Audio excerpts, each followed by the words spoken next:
Hey, this is Chris. How you doing? Heading over to Henderson today. It's about 11:30 or so. Going to return a computer to an automobile repair shop. Got a call from a friend yesterday. Said a friend of his was in dire need of some computer help.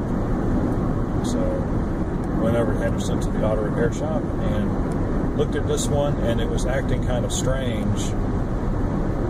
It would run and then it would just freeze. And freeze totally, and not company. You'd have to power it off, restart it. It would run a little bit, didn't, and then freeze again. Didn't seem to matter what exactly you were doing.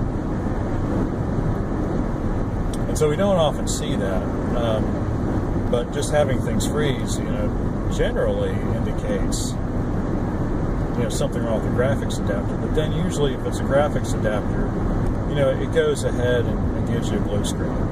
Or if it's a memory problem, it'll go and give you a blue screen. So this was kind of strange. So picked up the computer. I knew there was nothing I could do about it there. So I picked it up, took it home with me. Ran some diagnostics on the hard drive. The hard drive was transferring data okay, but the temperature on it was very high. Typically a hard drive will run 20 to 30 degrees Celsius. This one was running 52 to 55, which is on the high end of what you want to see. And my conclusion was that the drive was overheating. A lot of times these drives will have firmware that will slow the drive down to keep it from overheating more, kind of like it's not like an air conditioner. It just doesn't let it run as fast. But evidently this was this overheating problem was making the hard drive itself lock up. So there must be some kind of timeout. I don't know. Anyway, I'm not an expert on hard drive firmware. I just know when they don't work.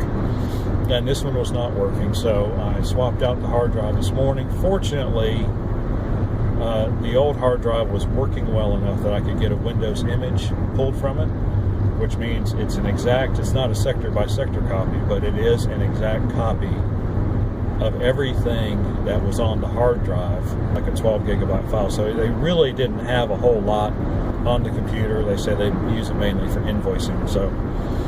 But that's important. You don't want to lose that information. Although I suspect from talking with them that most of that information is online, because when I said, well, how do you access this program? Well, he opened up his web browser. And so that pretty much says to me there's not a whole lot of vital information on this hard drive, but nevertheless, it's good to be able to save it. And so getting an image file enables you to get that kind of exact copy. And so, you get the image file, you pull it, you write it to an external USB drive, and then you put it in the new hard drive and write it back to the new hard drive that's in the computer, and you restart it. Voila, everything is just the way it was before, except now it works.